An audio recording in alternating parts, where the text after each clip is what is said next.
Saranya వీఆర్ఓగా training పూర్తయింది. నందిగ్రామంలో posting ఇచ్చారు. Village development officer ట్రైనింగ్‌లో పొందిన అనుభవాలతో అవడానికి డిప్యూటీ తహసీల్దార్ అయినా ఇప్పటికప్పుడు కలెక్టర్‌ని చేసిన సునాయాసంగా బాధ్యతలు నిర్వహించగలను అన్నంత ఆత్మవిశ్వాసం వచ్చేసింది శరణ్యకి. ఆదాయ వ్యవహారాలు, స్కూల్ తనిఖీలు, ల్యాండ్ తగాదాలు, రాజకీయ నాయకులతో ఉండే సమస్యలు, తహసీల్దార్‌తో, కలెక్టర్‌తో మెసులుకోవాల్సిన విధానం ఒక్కటేమిటి బుర్ర తిరిగిపోయింది. మొదట్లో భయం వేసింది. క్రమంగా ఒక అవగాహనకి వచ్చేసరికి ఛాలెంజ్ జాబ్ అనిపించింది.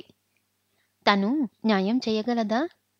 హాయిగా ఏ సాఫ్ట్‌వేర్ ఇంజినీరింగ్‌గానో సెటిల్ అయిపోయి ఉంటే ఎంత బాగుండేది అనిపించింది. కానీ ఆమె మొదటి నుంచి జీవితాన్ని సవాల్‌గా తీసుకునే మనస్తత్వంతో ఉండటం వలన ఇప్పుడు వెనక్కి తగ్గి నేను చెయ్యలేను అనుకోవడం ఫూలిష్‌నెస్ అనుకుంది. విజయవాడలో ఒక ఫ్లాట్ తీసుకుంది. ప్రభుత్వ వాహనం అలర్ట్ చేశారు ఆమెకి. దాదాపు చుట్టుపక్కల గ్రామంలో ఉన్న స్కూల్సు, అంగన్వాడీ కేంద్రాలు పర్యవేక్షించడానికి వెళ్ళడం, మీటింగ్స్‌కి అటెండ్ అవ్వడం, ఎక్కడెక్కడ ల్యాండ్ సమస్యలు ఉంటే స్వయంగా వెళ్లి పర్యవేక్షించడం, స్టాఫ్ మీద అజమాయిషీ. ఉదయం 9కే ఆవిడ ఆఫీస్ పని ప్రారంభమవుతుంది. సాయంత్రం పొద్దుపోయినా తమ కూర్చోవడమే కాక తన కింది ఉద్యోగులను కూడా కూర్చోబెట్టడంతో ఇంతవరకు తమ మాట వినే ఆఫీసర్స్ తప్ప ఇలాంటి ఆఫీసర్‌ని చూడని వాళ్ళకి ఆమె ఒక కొరకరాని కొయ్య అయ్యింది. ఆఫీస్ పని చేయడం అంటే అడవిలో కట్టెలు కొట్టడమంత కష్టంగా భావించే వాళ్ళకి ఆవిడ వచ్చాక పని ఒత్తిడి విపరీతంగా పెరిగింది. దాంతో ఈవిడ ఎక్కడ దొరికిందిరా బాబు అనుకుంటున్నారు అందరూ. శరణ్యకి ప్రభుత్వ పాఠశాలలు, అంగన్వాడీ కేంద్రాలు మొదటిసారి చూసినప్పుడు మనసు బాధతో మూలిగింది. అరకొర వసతులు, పాతపడిపోయి కూలిపోవడానికి సిద్ధంగా ఉన్న గోడలు, వర్షం పడితే మొత్తం వరద వచ్చినట్టు కురిసే పైకప్పులు, మురుగుదొడ్లు లేవు. వంటగది పేరుకే కానీ ఒక మూల పెద్ద స్టవ్వు, మరో మూల ఒక ప్లాస్టిక్ డబ్బాలో బియ్యం, గచ్చు మీద మట్టిలో దొర్లుతున్న టమాటాలు, ఉల్లిపాయలు, కొన్ని సరుకుల పొట్లాల్లో కింద పడి ఉన్నాయి. ఆయాలు చాలా నిర్లక్ష్యంగా నిద్రపోతూనో, కబుర్లు చెప్పుకుంటూనో కనిపించారు. పిల్లలు మట్టి కొట్టుకుపోయిన బట్టలతో నీరసంగా ఆడుకుంటూ హృదయం ద్రవించింది.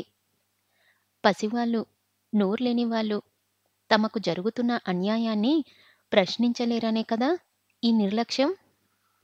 శరణ్య సరుకులు నాణ్యత చూసింది. పురుగులు పట్టిన కందిపప్పు, దొడ్డు బియ్యం, కుళ్ళిన టమాటాలు, కుళ్ళిన ఉల్లిపాయలు, అపరిశుభ్రంగా ఉంది వంటగది. పిల్లలు హాయిగా కూర్చొని కడుపు నిండా తిండి తినేందుకు సరైన తిండి లేదు, సరైన స్థలము లేదు. ఆయాని సూపర్వైజర్ గురించి అడిగింది. ఇంతకు ముందు ఉన్న ఆయన బదిలీ అయ్యి వెళ్ళిపోయాడని కొత్త వాళ్ళని ఇవ్వలేదని చెప్పింది. టీచర్లు ఇద్దరున్నారు. వాళ్ళని అక్కడి పరిస్థితి, ప్రభుత్వం ఇస్తున్న సౌకర్యాల వివరాలు తెలుసుకుంది. పిల్లలకు పౌష్టికాహారమైన గుడ్లు, పాలు ఇస్తున్నారా అని అడిగింది. దానికి ఎవ్వరూ సరైన సమాధానం చెప్పలేదు. అలాగే 4, 5 సార్లు విజిట్ చేసి అక్కడి పరిస్థితులు అవగాహన చేసుకొని ఒకరోజు పై అధికారులకు తను గమనించిన విషయాలు వివరిస్తూ వెంటనే సూపర్వైజర్ పోస్టు ఫిలప్ చేయాల్సిందిగా లెటర్ రాసింది. అంతేకాదు అక్కడ టీచర్లుగా ఉన్న వారిలో ఒకరికి కనీస విద్యా అర్హత లేదు అని అనిపిస్తున్నది. వాళ్ళ రికార్డ్స్ పరిశీలించాలి. కానీ అవేవీ దొరకలేదు. కాబట్టి వారిని వెంటనే తీసేసి కనీస విద్యా అర్హతలు ఉన్న వాళ్ళని నియమించాల్సిందిగా కోరుతున్నాను అని ముగించింది. అదే రోజు రాత్రి తేజ ఫోన్ చేస్తే అదే విషయం చెప్పి అంది. ఇదేంటి తేజ, పసిపిల్లలకు దక్కవలసిన ఆహారంలో కూడా ఇంత అరాచకమా? దారుణం కదూ! నాకు అప్పటికప్పుడు కేంద్రాల నిర్వహణ అధికారుల మీద కేసు పెట్టాలనిపించింది. తేజ ఓదార్పు స్వరంతో అన్నాడు. నువ్వు ఈ రకమైన వాతావరణానికి కొత్త. ఆవేశపడి స్టార్టింగ్‌లోనే సమస్యలు కొని తెచ్చుకోకు. ఇలాంటి వ్యవహారాల్లో పెద్ద పెద్ద వాళ్ళ చేతులు ఉంటాయి. కొంచెం సంయమనం పాటిస్తూ మెల్లగా సంస్కరణలను చేపట్టు. సిగ్గుండాలి కదా! పిల్లల పొట్టలు కొట్టి సంపాదించడానికి. అలాంటి సంపాదనతో ఏం సుఖపడతారు? ఛీఛీ! అసహ్యం వేస్తుంది అంది ఆవేశంగా. సిగ్గు, లజ్జ, ఆత్మాభిమానం, నీతి, ధర్మ వీటికి సమాజంలో, మనుషుల మనసుల్లో, ఆఖరికి డిక్షనరీలో కూడా కనిపించని ఒకానొక రాక్షస యుగంలో బతుకుతున్నాం. నీకు కనీసం వెంటనే కాకున్నా నెమ్మది మీద ఆ పసివాళ్ళకి సహాయపడే అవకాశం ఇచ్చాడు దేవుడు. నువ్వు ఒక ప్రభుత్వ అధికారివి. తలుచుకుంటే ఏమైనా చెయ్యొచ్చు. బట్ శరణ్య, ఆవేశంతో కాదు, ఆలోచనలతో ముందుకు అడుగులు వెయ్యి. నీ వెంటే నేను. అతని మాటలకి శరణ్య ఉద్వేగంగా అంది. థాంక్స్ తేజ. అంగన్వాడీ టీచర్స్‌కి ప్రత్యేకమైన అర్హతలు నియమించలేదని, అందుకే ఎవరికి కావలసిన వాళ్ళని వాళ్ళు ఏర్పాటు చేస్తూ, వాళ్ళ ద్వారా నిధుల కొల్లగొడుతున్నారు కొందరు అని పేపర్‌లో చదివాను. ఇదంతా మారాలి. సమూలంగా కొన్ని దుష్టశక్తులను తరిమికొట్టాలి. అందుకు నువ్వే సమర్థురాలివి. అతని మాటలకి మనసారా అంది. నువ్వు పక్కనుంటే ప్రపంచాన్ని సాధించగలననే ఆత్మవిశ్వాసం కలుగుతుంది. మరైతే వెంటనే ముహూర్తం పెట్టించనా? అల్లరిగా అడిగాడు. సిగ్గుతో కళ్ళు అరమేడుపులవుతుంటే "ఉమ్" అంది. ఏయ్! నిజమా? నువ్వు గ్రీన్ సిగ్నల్ ఇచ్చావా? నమ్మలేనట్టుగా అడిగాడు. ఎన్నిసార్లు చెప్పాలేంటి? అంది మత్తుగా. ఏమో, నేనింకా అప్పుడేనా? ప్రమోషన్ ఇప్పుడేగా మొదలైంది. ఇది పూర్తి కావాలి. లీవులు పెట్టకూడదు అంటావనుకున్నాను. ట్రైనింగ్‌లో పెట్టదన్నారు. ప్రొబేషన్‌లో లాంగ్ లీవ్ పెట్టకూడదు. లాంగ్ లీవ్ ఎందుకు? గంటలో పెళ్లి చేసుకొని ఇద్దరం కలిసి వెళ్ళిపోయి కాపురం పెట్టేద్దాం. నేనింట్లో ఉండి వంటలు చేస్తా. నువ్వు ఆఫీస్‌కు వెళ్ళు అన్నాడు. అవసరం లేదు. నీకు నా పీఏగా ఉద్యోగం ఇస్తాను చిలిపిగా అంది. వావ్! అంటూ గట్టిగా అరిచి, అంతకన్నా మంచి జాబ్ ఏముంటుంది? రేపే చెప్పేస్తాను నీకు. మన పెళ్లి ఎప్పుడు? ఎక్కడ? సరేనా? అన్నాడు.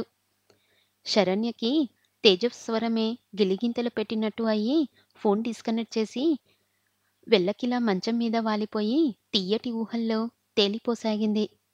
అన్నట్టే తేజ మర్నాడే పెళ్లి ముహూర్తం పెట్టించి ఫోన్ చేశాడు.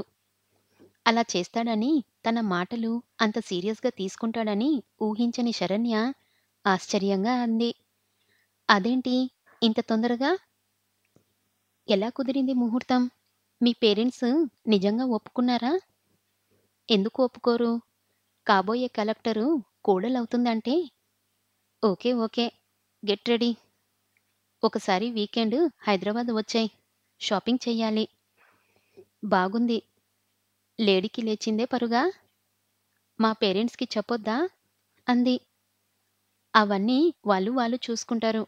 నువ్వు ఈ వీకెండ్ వస్తున్నావు. దట్స్ ఆల్ అన్నాడు ఖచ్చితంగా. తేజ, నీకేం పిచ్చా? ఎలా కుదురుతుంది? ఎంఆర్‌ఓ గారికి చెప్పాలి. పర్మిషన్ తీసుకొని రావాలి హైదరాబాద్‌కి. తీసుకో. ఎలా? ఇవాళ గురువారం. నేను ఫోన్‌లో అడిగితే బాగుండదు. ఎంఆర్‌ఓ దగ్గరకు వెళ్ళాలి. వెళ్ళు. అబ్బా! Teja, try to understand. Sorry, నేనేం వినను.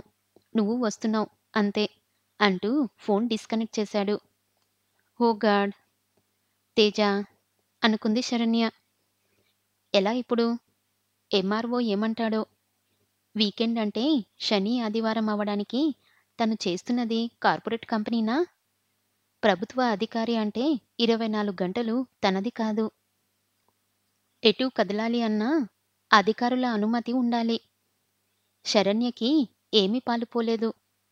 చాలాసేపు ఆలోచిస్తూ కూర్చొని ఆఖరికి ఒక నిర్ణయానికి వచ్చిన దానిలా కూర్చున్న చోటు నుంచి లేచింది.